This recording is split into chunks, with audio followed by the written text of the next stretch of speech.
Jodie Whittaker's back talking about Doctor Who and the backlash she faced. Amazingly, I am quite surprised to see this in the news. Obviously, she's not been around for a while. You know, being Doctor Who, we haven't really heard much of Jodie Whittaker. I mean, her career has not really gone anywhere. But she's now blaming boys for the show's failure. Right, okay, cool. Just keep blaming the fans. Just they're to blame. They're the problem. Fans are the problem. Definitely not the people making a subversive pile of junk with effectively a skin suit of its former self. No, definitely not. Nothing to do with that. Anyway, let's take a look at this. If you like what I do here, guys, and you're a returning viewer, please do consider supporting me further on my Patreon. You can find it linked down below in the description box.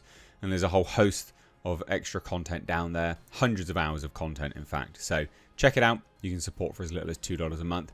But let's take a look at this now, shall we? So, Jodie Whittaker, obviously, for those that don't know, was the first female Doctor, but kind of technically wasn't, because they also made a black woman the first female Doctor as well. It was kind of all over the place. It was a bit of a joke. This is in the Chimbal era, or Chibnall. Chimball's probably better, I think. I like that one more. But no, it was in his era. And this article just notes, with Doctor Who having been a massive failure since the introduction of the 13th Doctor, in a tale that is quickly becoming as old as time itself, Jodie Whittaker is blaming the fans for the show's failure. Rather than having some self-awareness, yeah, these people just double down. I mean, it is tiresome, but never mind. So under showrunner Chris Chimballs and with Whittaker as the Time Lord, Doctor Who's viewership plummeted. I mean, it's even lower now, but, you know, it did plummet for sure, which is heavily comical. So via the UK's Telegraph, it's an outlet, it's a media outlet, paper, or was a paper, Jodie Whittaker goes so far as to blame the male audience, saying boys didn't look up to a female Doctor Who. Well, if we're playing identity politics, that's what you guys believe, isn't it? That you must be represented on screen to enjoy something. So, I mean, if we're playing devil's advocate with your own opinion, your own ideology, that makes sense, doesn't it? Why do you advocate for something that you then are criticising? That's dumb. People are dumb. It's never been questioned that I had to look up to men, she told the Sunday Times, referencing how, as a young girl, she liked Doctor Who. Ah, so you admit that identity politics isn't a requirement. So it was fascinating that for some, we, women, could not be role models. What? Sorry, what? We, women, could not be role models. Tiresome. She seems to be arguing that her being a woman shouldn't have affected how audiences, particularly boys, viewed the Doctor as a role model. The Doctor is still the Doctor. Completely different mannerisms, but alright. But also, I was playing an alien. My gender was not the issue. Was it not? I mean, the writing was the issue, yeah. I guess you are kind of right there, to be honest. Whittaker continues, recalling what she says. What she says was backlash. Really loud rage from a noisy few. Adding that she was, quote, sent into a spiral when she thought about how her performance may affect others playing the Doctor following her because she was a woman. What? If Peter Capaldi hadn't been good as the Doctor, it would only have reflected on him.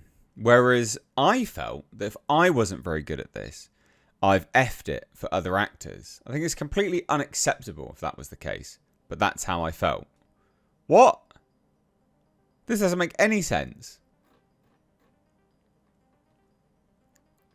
This weird blame game they always do. So very, very, very tiresome. It says this, who's ready to blame?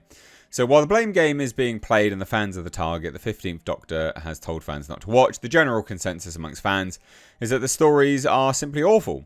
Instead of focusing on a quality story, which Doctor Who is known for, because that's what they were known for. They weren't known for high budgets. They were known for just at least a good story, an engaging story. And you overlooked the garbage sets and the awful costumes because it was a good story. Starting with Jodie Whittaker, it became all about the agenda, where the series was retconned for DEI and woke purposes to send the message. I mean, let's just get back to these comments. So, she says that the backlash was really loud rage from a noisy few. Then why is it worth highlighting then? Why are you even doing this whole spiel? Like, honestly, what? What a pile of nonsense. This is what I find this really... This talking about ruining it for other actors. I felt as if I wasn't good enough. I felt that if I wasn't very good at this, I've effed it for other actors. Is this saying like, if I'm not very good at this, then no one, like, the fans are switching off? Is that what this is? If that's the case, don't worry about it. You're not the worst thing to happen to Doctor Who, it seems. We've got far worse people attached to it now. What a weird thing to say. And also blaming boys and identity politics whilst trying to play identity politics. You're an idiot. You're an idiot. But it is funny. It is a peek behind the curtain on these people's brains, isn't it? Just how myopic they are. In quite literally the same interview, she identifies that identity politics were not a hindrance to her watching the show and being a fan as a young girl, but then plays the identity politics card for why modern day boys, weren't watching it. Like, this is just... These people are brain dead. Absolutely brain dead. It's fascinating. It's fascinating to watch. Now, she should have just shut up and not said anything, because now she's going to do the press rounds again. Loads of videos going to be made, and she's going to look like an idiot. Whereas she could have just said nothing. Just said nothing at all. Nothing would have changed. Nothing would have... she's still going to go down in history as one of the worst doctors. But this is just hilariously bad. And then, yeah, this thing here about... it's unacceptable if that was the case. About how she could ruin it for other people. But there you go. I don't have much else to say, really. Just a fun little video that I caught. I hadn't really seen this before until now. So, yeah, Jodie Whittaker blames fans. As always. That's always what they do, isn't it? So there you go. Please do hit subscribe. Turn those bell notifications on. Thank you so much for watching. Take care. Bye-bye now.